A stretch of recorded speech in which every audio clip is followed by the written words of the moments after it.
8 baudos taškai, o varpas, kaip leidimas startuoti, nuskambėjo šių varžybų organizatoriui.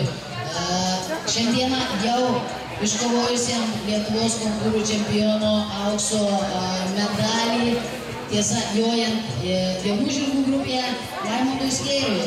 Raimondas šįkart startuoja su Ramunai Malinauskienei priklausančių Vokietijoje gimusių Oldenburgo veislės 13 vietų žirgų komandorų.